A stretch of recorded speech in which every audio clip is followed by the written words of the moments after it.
Hey everyone, welcome back. Our last guest is a singer and songwriter from Jersey whose musical sound is a mixture of electro pop with a mix of R&B and well, her musical influences growing up include Christina Aguilera, Chaka Khan, and Lauryn Hill. Here to share more about her music, please welcome Alexa Ayaz. Hi. Hi, thank you for having me. Well, thank you for being here with us and Of congratulations. course. Thank you so much. Your first single, right? Yes, my brand new single Toxic is out, which I'm super excited about. And yeah, I'm so excited to be here and to share it with you guys. Oh, we're excited to have you, and it's a big accomplishment because this particular time and this new reality that we're all living seems to be putting people on pause. So it's really important to share that you could still move forward with whatever circumstances are thrown in your direction. So let's talk about what your journey's been like.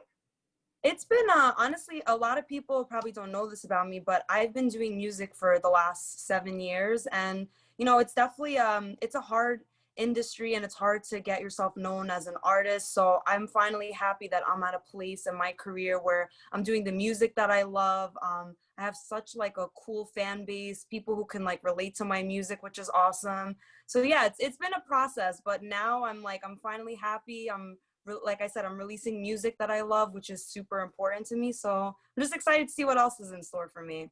Well, we're excited for you. And while I introduced your inspirations, just share a little bit more about how they inspired you and how it relates to the kind of music that you're creating.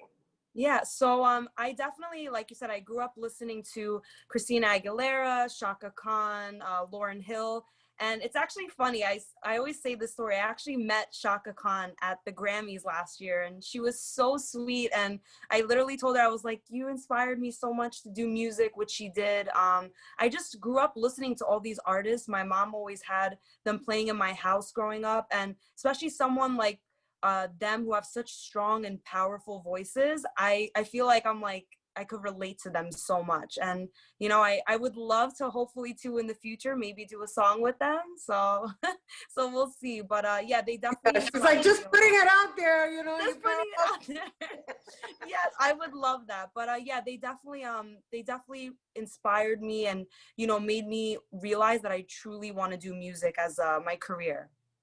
So, based on what we're going to be presenting to our viewers and even your song title, Toxic, let's talk about your messaging because Yes. you're a songwriter as well. So let's talk Yes. about where that information comes from and what kind of impact you're trying to have on your audience. So I always say I want to do music that's very relatable, especially to girls who are going through heartbreak. Because I know when I'm sad or going through something, music has always been, something that saved me. So when I was writing Toxic in the studio, me and my writer, we were talking about it, and I was going through a heartbreak. So it was really something that I went through. And this song, in a sense, helped me, just get over it and just realize this boy was toxic and no good for me. And when I, released it, a lot of girls came to me and were like, "Thank you. Like, this song is so relatable." And, it made me realize, like, I don't need this guy. I'm moving on. So as an artist, that is like the coolest thing to hear, that people can just relate to you and your music helped them get through something. So that was the message. And clearly it worked. So I'm happy. Awesome. And clearly it's your form of therapy. So Yes. brava to you for finding a Thank way to you. find your own sense of relief and release. And Yes. on top of that, creating something that you can share with other people to relate to. Yes. And that's the main thing. I think as an artist, when people tell you that they can relate to your music and it helped them, that is just like the greatest feeling in the world. Well, we're looking forward to hearing it. You guys, you're going to have to stay tuned because, bueno, Alexa is going to give us a sneak peek of her new single, right? But we got to take a Yes. break. And when we return, she's going to perform for us. So don't go anywhere. Yes.